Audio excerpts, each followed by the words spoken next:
Baik, bismillahirrahmanirrahim. Assalamualaikum warahmatullahi wabarakatuh. Baiklah, pada pertemuan kali ini pada mata kuliah pembelajaran biologi inovatif, yang mana dosen pengampunya yaitu Ibu Ramadhani Fitri MPD. Slide selanjutnya, operator.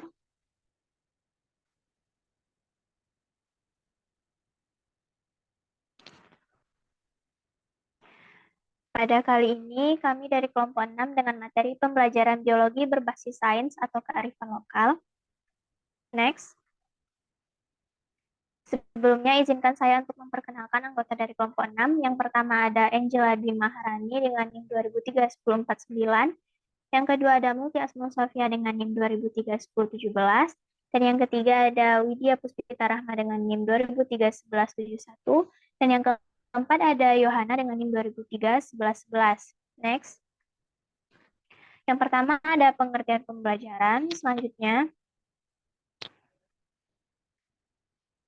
kata pembelajaran sengaja dipakai sebagai padanan kata yang berasal dari bahasa Inggris yaitu instruction, di mana kata instruction ini mempunyai pengertian yang lebih luas daripada pengajaran. Jika kata pengajaran ada dalam konteks guru dan murid yang berada di dalam kelas atau dalam ruang yang bersifat formal, pembelajaran atau instruction mencakup pula kegiatan belajar mengajar yang tak bisa dihadiri oleh guru secara fisik. Dalam instruction, yang ditekankan adalah proses belajar. Maka usaha-usaha yang terencana dalam manipulasi sumber-sumber belajar agar terjadi proses belajar dalam diri siswa kita disebut dengan pembelajaran. Ini menurut Arif S. Hadirman 1996 di halaman 7. Selanjutnya, menurut Undang-Undang Republik Indonesia Nomor 20 Tahun 2003 tentang Pendidikan Nasional, pembelajaran adalah proses interaksi peserta didik dengan pendidik dan sumber belajar yang berlangsung dalam suatu lingkungan belajar. Secara nasional, pembelajaran dilihat sebagai suatu proses interaksi yang melibatkan komponen-komponen utama, yaitu peserta didik, pendidik, dan sumber belajar yang berlangsung dalam suatu lingkungan belajar. Jadi, proses pembelajaran ini merupakan suatu sistem, yaitu satu kesatuan komponen yang satu dengan lainnya saling berkaitan dan saling berinteraksi untuk mencapai suatu hasil yang diharapkan secara optimal sesuai dengan tujuan yang telah ditetapkan. Next. Pembelajaran pada pokoknya merupakan tahapan-tahapan kegiatan guru dan siswa dalam menyelenggarakan program pembelajaran, yaitu rencana kegiatan yang menjabarkan kemampuan dasar dan teori pokok yang secara rinci memuat alokasi waktu, indikator pencapaian hasil belajar, dan langkah-langkah kegiatan pembelajaran untuk setiap materi pokok mata pelajaran. Aktivitas proses pembelajaran ditandai dengan terjadinya interaksi edukatif, yaitu interaksi yang sadar akan tujuan, berakar secara metodologis dari pihak pendidik yaitu guru, dan kegiatan belajar secara pedagogis pada diri peserta didik, berproses secara sistematis melalui tahap rancangan, pelaksanaan, dan evaluasi. Pembelajaran tidak terjadi seketika, melainkan berproses melalui tahapan-tahapan yang dicirikan dengan karakteristik tertentu. Slide selanjutnya. Selanjutnya ada pengertian pembelajaran menurut ahli. Yang pertama ada menurut Nasution tahun 2005 di halaman 12, mendefinisikan pembelajaran sebagai suatu aktivitas mengorganisasi atau mengatur lingkungan sebaik-baiknya dan menghubungkannya dengan anak didik sehingga terjadi proses belajar. Yang kedua, menurut Gulo tahun 2004 di halaman 24, mendefinisikan pembelajaran sebagai usaha untuk menciptakan sistem lingkungan yang mengoptimalkan kegiatan belajar. Next. Selanjutnya adalah pengertian sains. Selanjutnya, istilah sains berasal dari bahasa Latin yaitu scientia yang berarti pengetahuan.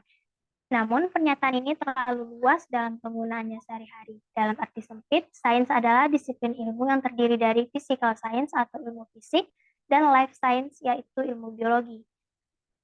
Dalam diktat Pendidikan Sains oleh Asri Widowati 2008, istilah sains dimaknai secara khusus sebagai nature of science atau ilmu pengetahuan alam.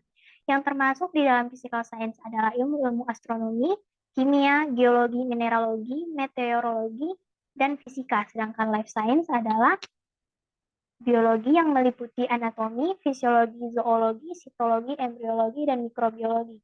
Next, selanjutnya.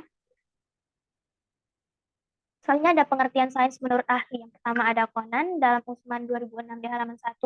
Sains merupakan suatu deretan konsep serta skema konseptual yang berhubungan satu sama lain dan tumbuh sebagai hasil eksperimentasi dan observasi, serta berguna untuk diamati dan dieksperimentasikan lebih lanjut. Yang kedua, ada menurut Karin dan Sun, mendefinisikan sains adalah suatu sistem untuk memahami alam semesta melalui observasi dan eksperimen yang terkontrol. Slide selanjutnya.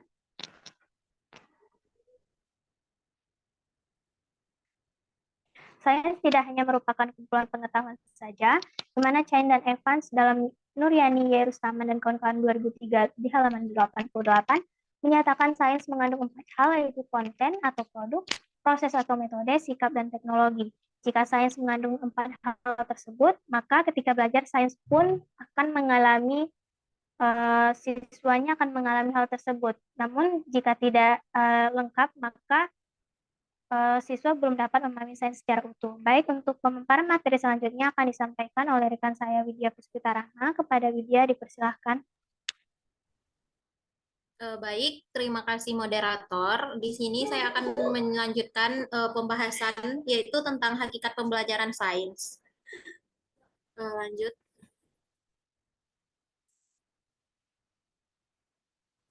Menurut Razali dan Ibrahim pada tahun 2017, peran sains mempunyai nilai praktis, yaitu sesuatu yang bermanfaat dan berharga dalam kehidupan sehari-hari yang telah merambah nuansa teknologi society yang diterapkan dalam kebutuhan akan teknologi atau komunikasi, kesehatan, bahkan bahan makanan yang bermanfaat bagi kehidupan orang banyak. Nah, pendekatan sains digunakan dalam kehidupan manusia untuk memecahkan masalah baik alamiah maupun sosial, ekonomi, dan sebagainya tidak bertentangan dengan kodrat manusia secara utuh. Dalam aktivitas metode ilmiah dapat melatih dan mengambil keputusan secara rasional dan menuntut sikap-sikap ilmuwan yang percaya atas nilai kebenaran, bukan nilai pesanan. Nah, selanjutnya, pengertian budaya lokal. Yang mana menurut Nawari Ismail pada tahun 2011, yang dimaksud budaya lokal adalah semua ide, aktivitas, dan hasil aktivitas manusia dalam suatu kelompok masyarakat di lokasi tertentu.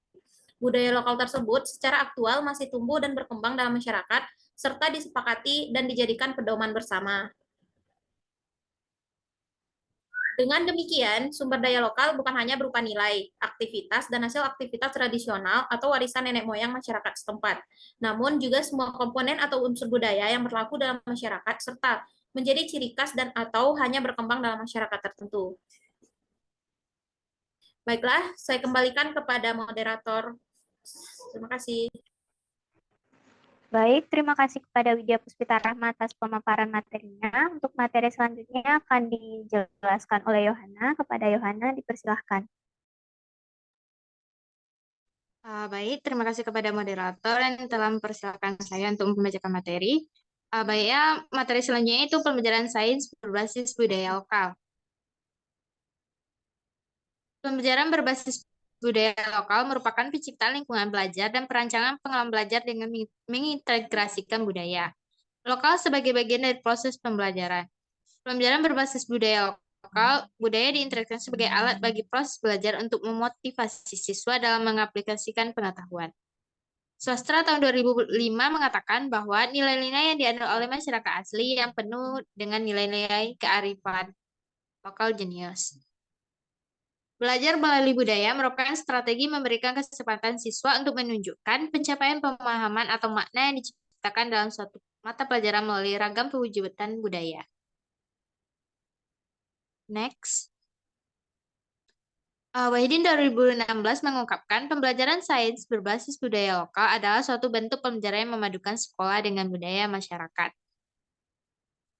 Esensi dari hakikat sains adalah inquiry itu sendiri. Inquiry dalam pembelajaran sains dapat berperan sebagai metode, sebagai pendekatan, sebagai model pembelajaran, sebagai tools untuk mengembangkan kepribadian dengan nilai-nilai dan sikap ilmiah yang tercakup di dalamnya. Bahkan sebagai kemampuan yang perlu dikembangkan dan diukur perolehannya. Pembelajaran sains dan pembelajaran budaya lokal memiliki tujuan yang sama, yakni agar dapat diterapkan oleh siswa dalam kehidupan sehari-hari, tidak sebatas memahami konsep saja. Dengan demikian, pembelajaran sains dan pembelajaran budaya lokal merupakan satu wujud penanaman pendidikan karakter. Pendidikan karakter menerapkan suatu sistem penanaman nilai-nilai karakter kepada warga sekolah meliputi komponen pengetahuan, kesadaran atau keamanan, dan tindakan untuk melaksanakan nilai-nilai tersebut. Next. Selanjutnya itu karakteristik pembelajaran sains berbasis budaya lokal.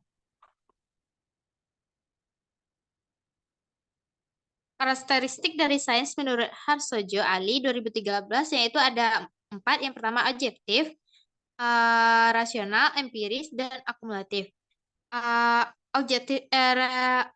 Objektif sendiri adalah bahwa kebenaran sains adalah apa adanya didasarkan atas data-data tanpa terpengaruh oleh pandangan pribadi berdasarkan hasil pengamatan. Selanjutnya itu rasional. Rasional artinya itu bahwa sains merupakan hasil kegiatan berpikir secara logis dengan menggunakan nalar atau rasio. Selanjutnya empiris. Empiris ini adalah bahwa sains dapat dibuktikan dengan pengamanan, penelitian, ataupun eksperimen. Selanjutnya akumulatif adalah bahwa sains dapat dibentuk berdasarkan teori yang disempurnakan berdasarkan data penelitian untuk kemudian diperbaiki. Kearifan lokal diintegrasikan dalam pembelajaran sains, yaitu pertama ekulturasi, asimilasi, dan akulturasi. Di mana enkulturasi merasa identitas budaya atau sosial, jaringan nilai-nilai dan keyakinan, cara berpola hidup, serta menumbuhkan etnosentrisme atau keyakinan pada kekuatan dan kebenaran cara asli.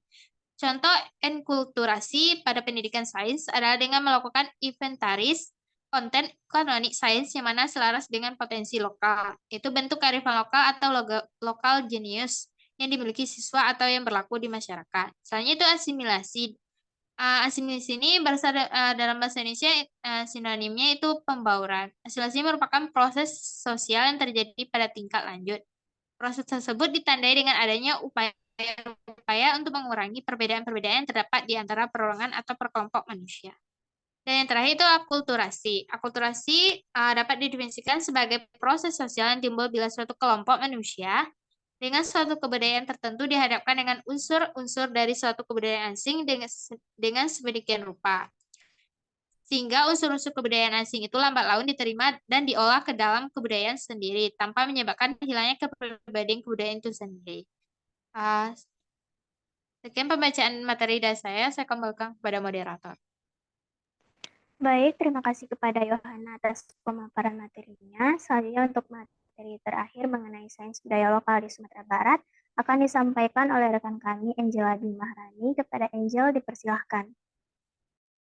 Baik, terima kasih moderator. Saya akan menyampaikan materi mengenai sains budaya lokal di Sumatera Barat. Pembelajaran yang memadukan sains dan kearifan budaya lokal bertujuan untuk membuat siswa sebagai target utama semakin besar rasa cinta dan sayangnya terhadap budaya Minangkabau dan mendapatkan pengetahuan baru mengenai kebudayaan ketika mempelajari sains. Salah satu inovasinya yakni pada saat pertunjukan tari piring yang merupakan salah satu tarian tradisional Minangkabau. Siswa diminta mengamati mengapa piring yang dipegang penari tersebut tidak jatuh bahkan ketika diputar-putar, serta apa alasan kaki penari tidak terluka ketika menginjak pecahan kaca. Di mana hal yang menyebabkan piring yang dipegang oleh penari tidak jatuh walaupun diputar-putar ialah kesetimbangan yang dilakukan penari tersebut. Kesetimbangan terjadi apabila piring yang digerakkan dengan lurus maupun melingkar. Piring tersebut tetap pada bentuk dan posisi yang sama, serta piring tidak terjatuh. Lalu yang kedua, penari yang tidak terluka dan tidak merasakan sakit saat menginjak pecahan piring. Hal tersebut terjadi dikarenakan piring yang dipecahkan tersebut dibuat dalam pecahan yang kecil. Pecahan piring yang kecil membuat luas permukaan menjadi besar dan tekanan menjadi kecil. Hal demikian kenapa penari tidak merasa sakit maupun terluka karena menginjak pecahan piring. Sekian penyampaian materi dari saya, kembali ke moderator. Baik, terima kasih kepada Angela atas pemaparan materinya. Mungkin demikian pemaparan materi dari kelompok 6. Mohon maaf jika terdapat kesalahan dan kekurangan dari materi kami. Terima kasih atas perhatiannya. Saya selaku moderator mengakhiri diskusi kita pada hari ini. Saya tutup. Wassalamualaikum warahmatullahi wabarakatuh. Waalaikumsalam warahmatullahi wabarakatuh.